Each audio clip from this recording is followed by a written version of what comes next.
Hello everyone, welcome to another video where it's about host with me. Everything from decor, table setting, planning, budgeting, and organizing will be covered in today's video. If you haven't already, please don't forget to like and subscribe because that would help me a lot. And I want to start this video with Acts 2:44-47, where it says, all the believers were together and had everything in common. They broke bread in their homes and ate together with a glad and sincere hearts. And although it says believers, sometimes our surroundings are not people who know God. So our house can be a temple for them, and it is so important to understand this when you are hosting and serving to a community that I know as fellowship we so much long for. So I used to host lots of Friendsgiving before. I have had 30 to 40 people in this really small place.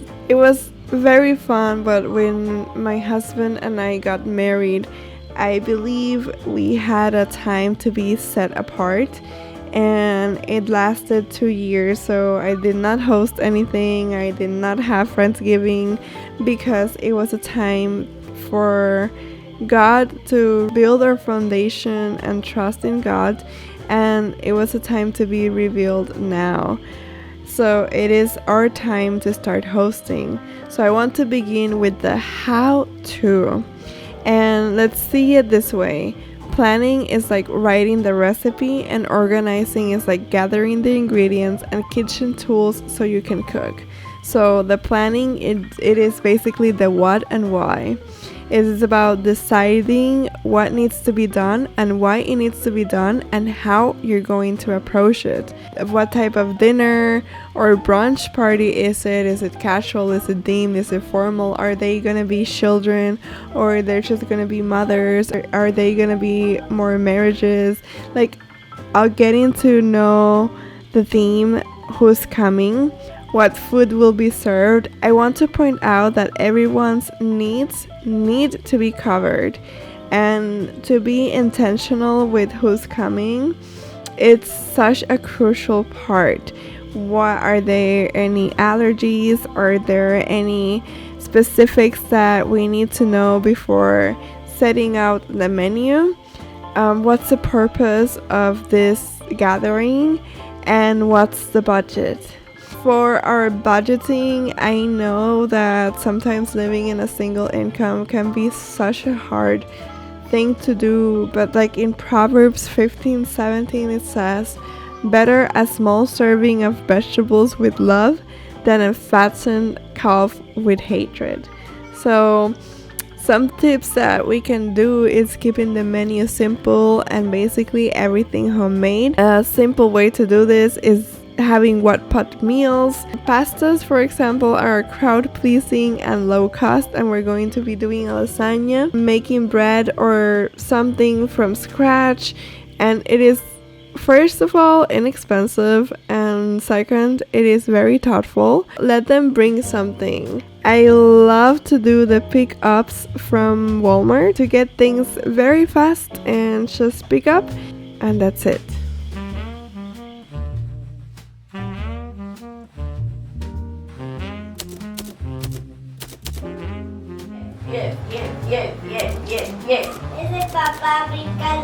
For this weekend, it was Mother's Weekend, and we had two mothers. I did not want it for them to get to do something. I wanted to serve them. The organizing, it is the how and with what. So it's about putting things in order so the plan can be carried out efficiently. It involves basically just the arranging of people. What are your tools, your resources? What is the space really that you have? So it is setting up the days and the shopping for groceries. It is assigning who brings what, if that's what you're going to be doing. It is about when it's going to be setting the table, cleaning the house, and it is basically putting a schedule in a place for cooking and hosting. The way that I did it, it was basically dividing it into 3 days. I did ask for help, so my mom came on the cooking day and she stayed with the kids while I was cooking. However, if I did not have had that help, I would just have simply started, like for example, we hosted on Saturday and Sunday and I cooked on Friday. But I would have definitely cooked, like for example, one meal on Wednesday and then freezed it, and then another on Friday, for example. Then I would have had like less pressure to get it all done in just a certain amount of time. If you do not have help, I would recommend that, and also like freezing. So make sure that if you're going to be freezing, what are some good meals that you can do that. So the both that I did would be excellent to freeze up. I did oatmeal pancakes and then I also did a lasagna. I'm going to start with the oatmeal pancakes. I found the recipe, but then the recipe was just like very small quantities. I ended up just reading the ingredients and making my own kind of thing. So if you're doing something for the first time, make sure that you feel confident with it. So I basically took organic rolled oats and I ended up doing 16 cups. And because we were 10 people who were going to be eating, and actually, they were so good, and we did not end up using like half of the second bag of it. But everybody ate so much and they were like children, so they were very picky eaters, so I wanted to make sure to make something that they loved. And her mama said that they loved breakfast and they loved pancakes, so I went ahead and did that. I tried to make it a little bit more healthy, and the ingredients are basically taking rolled oats, put it in the food processor, and just to get like a fine flour kind of texture. And like I mentioned, I did 16 cups, so the first half was 8 cups, and then I just took like half a bottle of Greek yogurt. I took like 1/4 of a whole gallon of Greek yogurt. I put that into the mixture.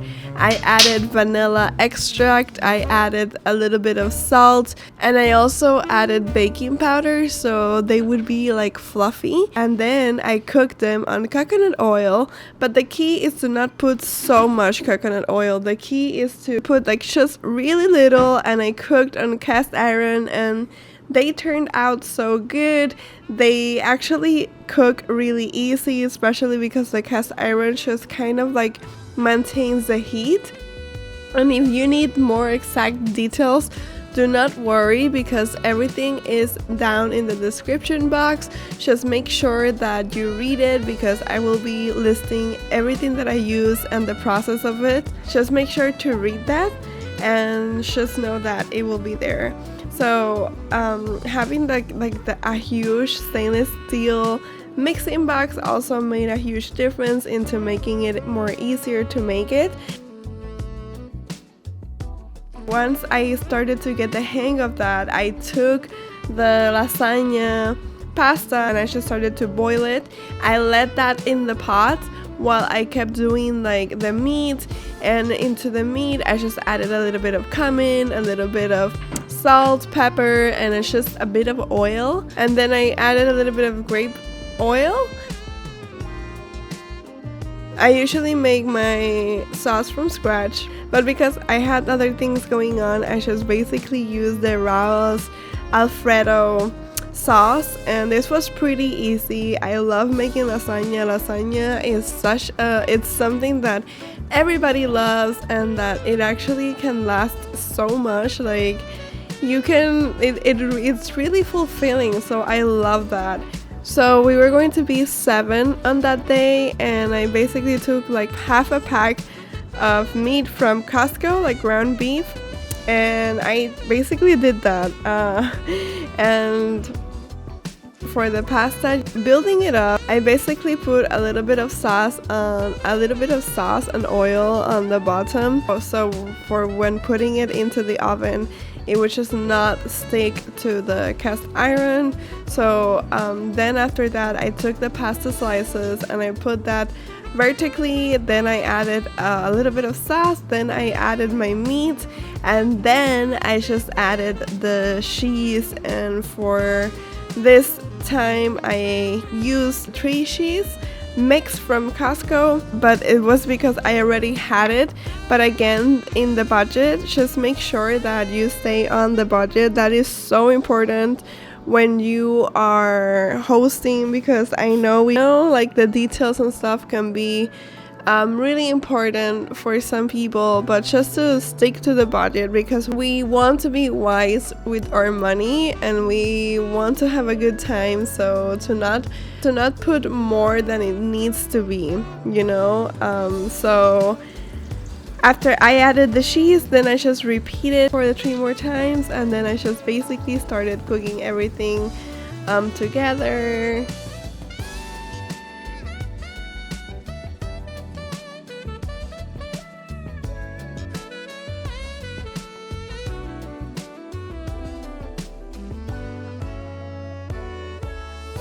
Also, I have a very tiny kitchen, and the key to having a clean kitchen while you're cooking is to be cleaning while you're at it. So to not let things accumulate. As soon as you finish with something, just take it and wash it, and that's it. You don't have to deal with that more. And that is something that I've learned, because dealing with such a small kitchen can be overwhelming at times. Once the lasagna is done, I like to leave it around like 30 minutes or so, or maybe like 15 before cutting it up. I find that this helps it cut much better than if you do it when it's absolutely hot and warm. Like it just gets really messy. But if you wait a little bit, and it does not have to be cold, the lasagna, it cuts so much better. And then for the pancakes, we ended up doing like a melted butter top it on it, so just to give you like a little bit of glaze, and this was so good. My husband ended up doing a 3-berry jam. I did not record this, but it was so good. I'm gonna put in the description box in case you want to try it out.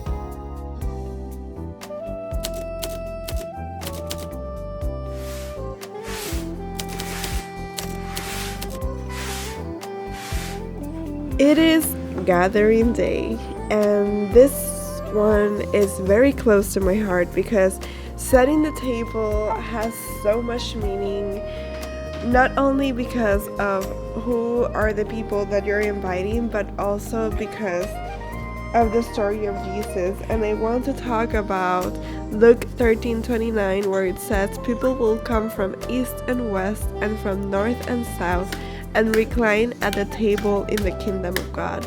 So there is such a special place for just having a table, and it can be simple, and it's just to make it inviting. And there are so many stories of Jesus. Jesus ate at least like 8 to 10 distinct meals or tables that you can find in scripture, and each one has a revealing of his mission to reach the outcast, his love for fellowship, and his invitation to the kingdom. So do not let this be just like the last minute, because having a nice table is so meaningful. Just use what you have for decor, repurposing of mason jars, old fabrics, baskets, greenery from outside.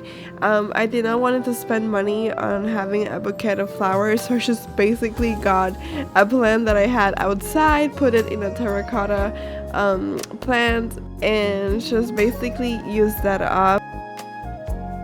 Plants go a long way to make things feel cozy, and putting like simple scripture cards or handwritten place notes or handwritten notes just gives such a personal touch. And because it was Mother's Day, I had a little gift for the mama that was coming, and just pray over the gathering, invite people to into fellowship, and not just your home. Your home is not your home anymore. It becomes a living temple of the glory of God into you, into your family. And to not forget that even a simple snack and conversation can glorify God. I used what I had. I did not go out and buy things that I did not needed, because I basically had them, and maybe they're not the most aesthetic, but because it is my home and it was made with love and it was put there with a purpose, it is more than aesthetic, it is purposeful. This day we had more children coming, so we had a spare table, and my daughter just made the table for all of them. So making your children be part of this is so important, because they look forward to, they help you organize, they help you to do stuff, and it's just so beautiful. For our refreshments, I basically created 2 trails. I used 2 silicone trails, and I used Jamaican hibiscus flower, and I put that on the ice cube trails, and then I added a little bit of like jasmine and also lavender, and it was like basically having dry petals, and put them there. I had a little bit of filtered water, and this is really important so it doesn't look like cloudy, and I just put this basically on water. But for the next time I would use like much smaller petals, but I had no time to dry out the petals that I already had. But definitely have that in mind, and it will change the color. Like the hibiscus flower, of course, it will change the color of whatever you put it into. So this was just a glass of water, or for example lemonade that I did. It was so beautiful, and it gave it such a nice touch, and everybody was like really impressed. I put that on the freezer, and I left it around 3 hours. That was the perfect time to take them out then.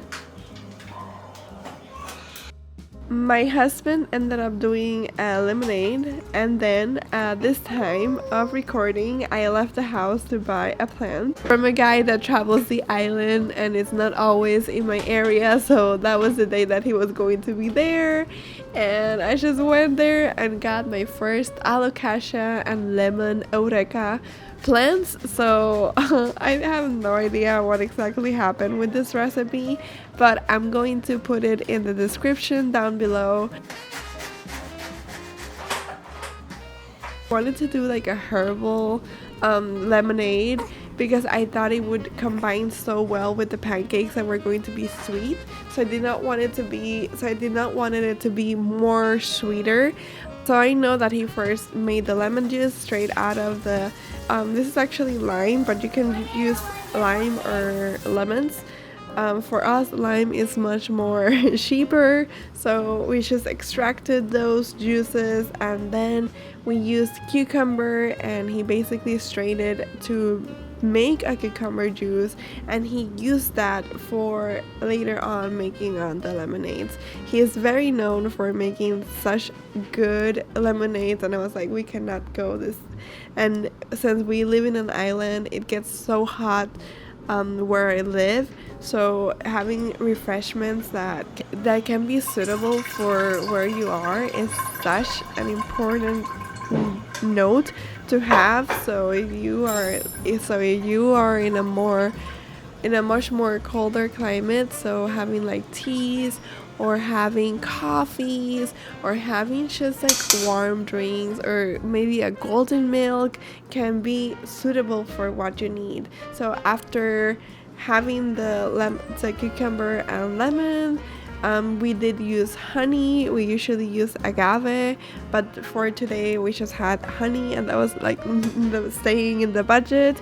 And we also used a plant that is called yerba buena, and it just gave it like such a nice herbal touch to it. But you can go ahead and experiment. For this time I think he used like half a cup of honey, but I ended up not liking it too much because I just thought it was too sweet. So maybe 1/4 of honey would be much better. Then you basically mix it, just put your water, and that's pretty much it. You have a cucumber and yerba buena lemonade.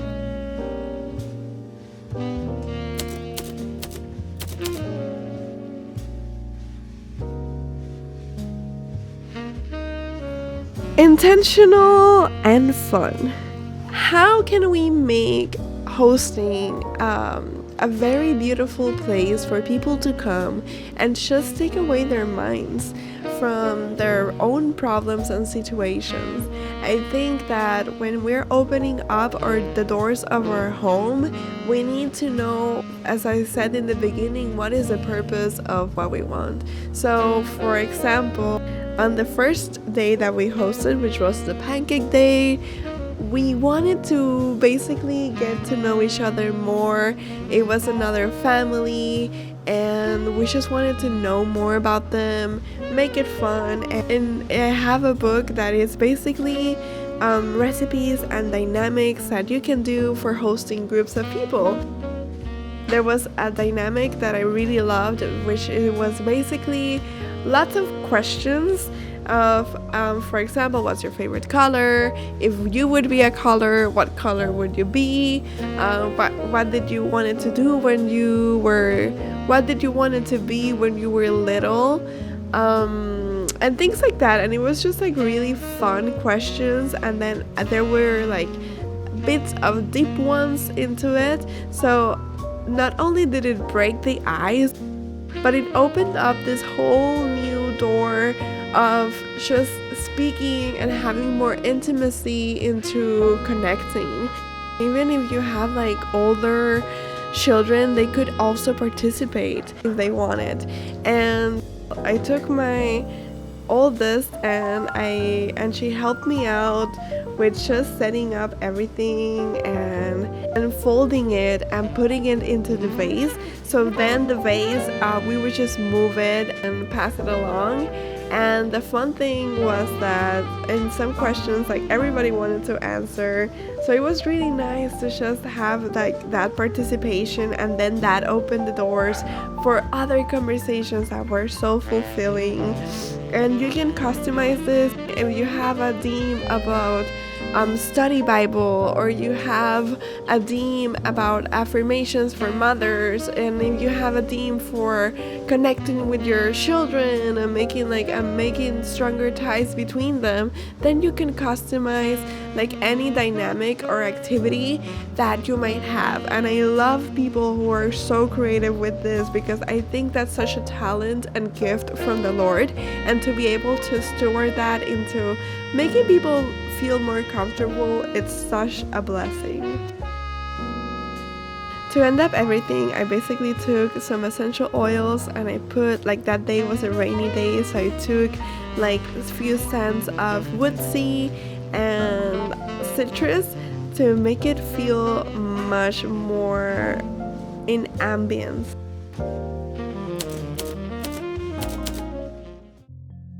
I hope you enjoyed this video. If you liked it, please don't forget to like and subscribe and comment if you are inspired to start hosting. If you have any video recommendations, please let them down below. I would love to create it.